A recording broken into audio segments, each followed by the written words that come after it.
Guys, Aubrey here. I am sitting at my table drinking my coffee. I actually used, I don't know if you can see this. Can you see that? I used a trick my friend Angela, Miss Angela Powers, does, and she puts her coffee in the blender with a teaspoon of coconut oil. And you have to be careful because when you put hot things in the blender, disasters can happen. But anyway, when you do that, it makes it really nice and frothy, so you don't have to add milk.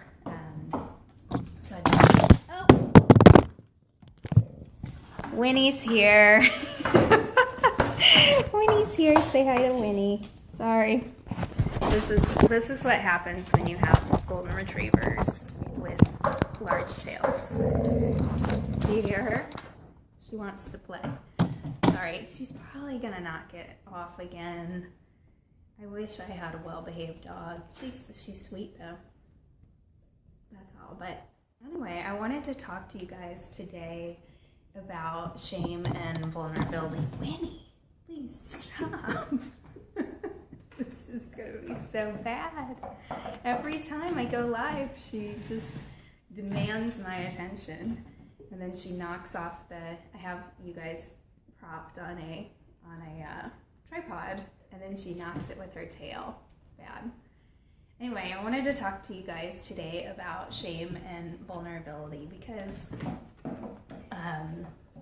if you've been on my page today, you've seen my my post about weight loss and the journey I've been on, and it's always, I have to say, it's always really nerve-wracking to post before and after photos because, I mean, it's not like I'm naked, but I'm in a sports bra, and that's just kind of weird to me. Like, I never thought I'd be the girl who posted before and after sports bra pictures. It's never been my style, but, you know, change is good.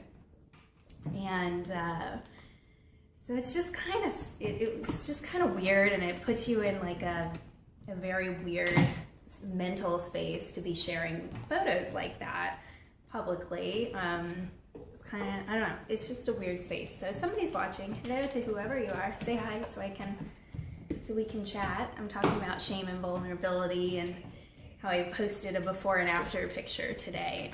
Winnie has knocked the camera down once, so you're welcome. So anyway, it's just kind of a weird thing, and it makes me slightly uncomfortable, but I do it because I want to put myself out there for everybody that's struggling with some of the same issues that I am, because I know I'm not alone. I know, you know, I'm not the only woman or person over 30 years old that is like, oh, I just can't lose weight, and you make all these excuses for yourself, like you don't have time, you're busy with work, you're busy with your kids, your body is just different, and you're no longer, okay. I see you, Winnie. Winnie demands to be seen, so we're gonna put her outside because I don't want to deal with her. So we're gonna take a little walk while Winnie goes outside, so she's no longer attacking me. But we come up with all these reasons why we just can't do it. And I had them, you know, I definitely had my reasons for why I couldn't lose weight, and really thought they were true. I didn't think I was lying. I thought they were true. And it turns out I was wrong. They just weren't true at all. I just didn't make for the time for it, and I ate horribly. That's the truth. Now we're back in action. So anyway, I was listening to this podcast the other day by Brene Brown. If you guys haven't read her stuff or listened to her, she's really good. It's nice to listen to something positive and thought-provoking, really.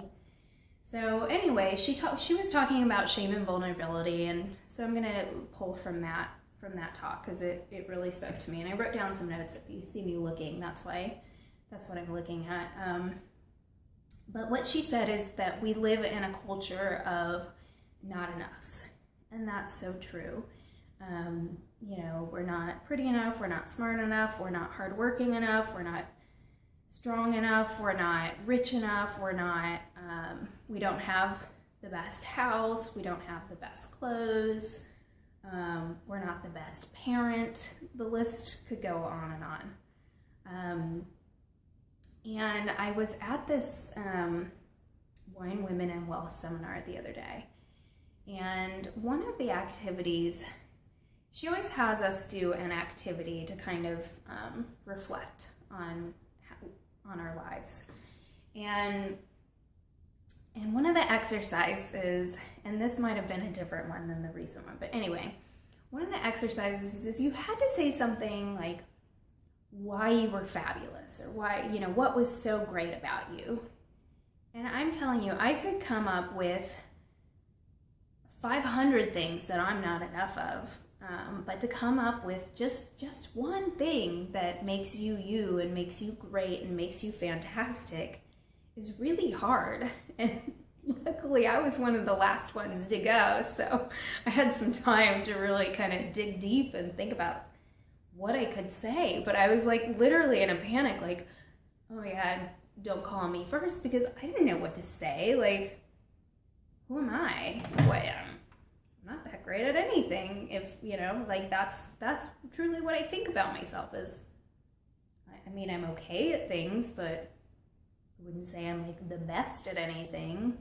And so it was really hard to think about like what makes you great. So seriously, today, write down 5 things you're not enough of, and then try to write down 5 things that you're fantastic at.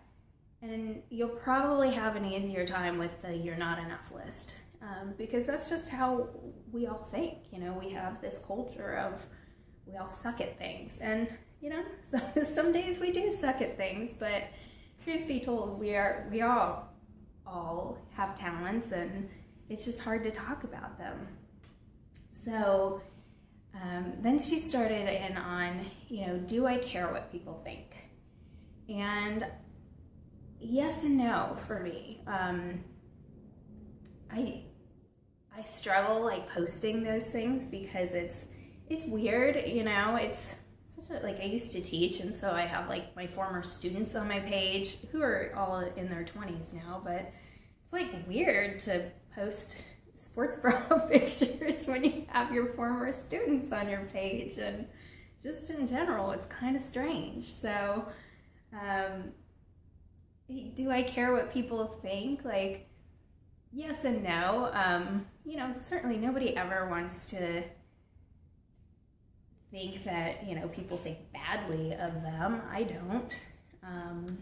But, you know, if we don't put ourselves out there, then what is there? So I think you just have to go for it. And this, by the way, doesn't have to be just about weight loss, you know, like you have to put yourself out there, whether it's in a relationship, if it's, you know, at work, like on a project, whatever, like you have to go for it, because if you don't, what if? Then you're stuck in the what if. So you always have to go for things. But what she said about, you know, caring about what people think is, if we stop caring, we lose our capacity for connection. And when we define ourselves by what people think, we lose our opportunity for vulnerability. And I look at people's Facebook posts and commenting and, oh, I don't care what people think. Yes, you do. Yes, you do. Or you're a sociopath, which is a whole nother story. So you do care what people think, and you should, because you know, life is about relationships, and you know, whether it's a romantic one, whether it's work relationships, whether it's your relationship with your kids, like that's what life is. So we do care what people think. We have to, because that's how we connect with people.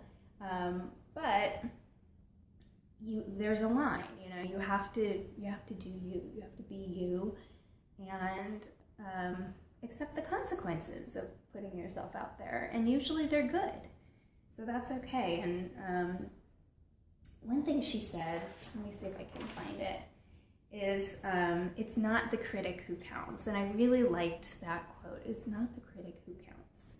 So, you know, when I've put myself out there, honestly, I've received so much love from doing so, and people have said to me, like, aren't you afraid that people are gonna like kind of bash you? And I'm really not. I mean, it would hurt my feelings, certainly, but nobody really has. Because how does that look? You know, you're like, somebody's lost this weight, and then somebody has something negative to say about that. Like, who's the one who looks bad there? Not me. It's the person who's not being very nice about it. So, like, yeah, it would hurt my feelings, but you know, if people are thinking negatively about it, they keep it to themselves. So far, let's go with that. And she said, you know, we all have shame. Nobody wants to talk about it. And the less we talk about it, the more we have. So, you know, it's true. Like, there's things that I'm not proud of. You know, I'm 37. I'm, you know, yes, I've lost all this weight and whatever, and that's awesome. And I feel great about, you know, my body now. I actually looked in the mirror the other day and thought, like, I look good. And when has a woman ever said that about her body? Probably very rarely. So that was really exciting for me. But, you know, I haven't done all the things that I want to do, you know? Like, I don't own my own home. We rent. You know, I wish I was a homeowner, but you know, the truth is we live in California, in LA, and could we buy a house? Yeah, but it's so freaking expensive that it's not really worth it to do, for us at this point anyways. You know, I'm part of a blended family. I don't have children of my own, and sometimes I feel judged by that, you know, by other moms, and just in general, like, oh, you don't have kids, or it's like, well, no, but I have Maddie, and she's pretty awesome. But I get the, like, oh, well, you don't understand, like, she's not yours. Well, I think of her as mine. I mean, you know, I didn't give birth to her, but I would do anything for her. But I do feel judged by that at times. I'm gonna cry. I don't want to cry. So that can be hard. That's my shame. I don't want to cry on this. I didn't mean to do that. But if we don't talk about those things, then they just fester, and so we have to. So I know I'm not alone in, you know, my insecurities and feeling judged, and I'm sure you guys have things that you feel judged by, and you know, I see it in all sort of the mommy posts the most, is that, you know, people judging other parenting, and like, let's just stop doing that. Thanks, Brandy. You know, let's just be supportive and encouraging. And so I guess my message to you guys is that nobody's alone.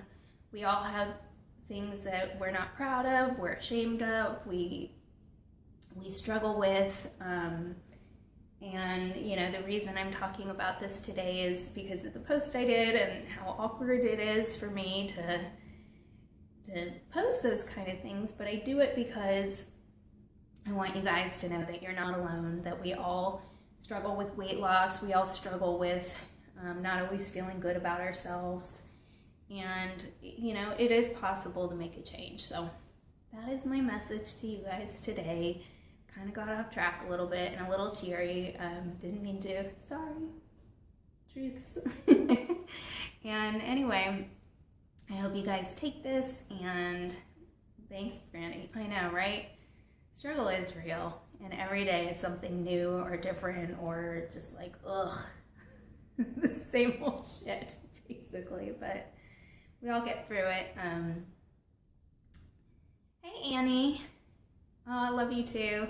I'm so happy you do this with me, by the way.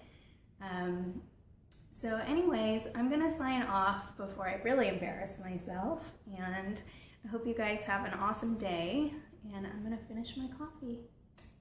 Bye guys.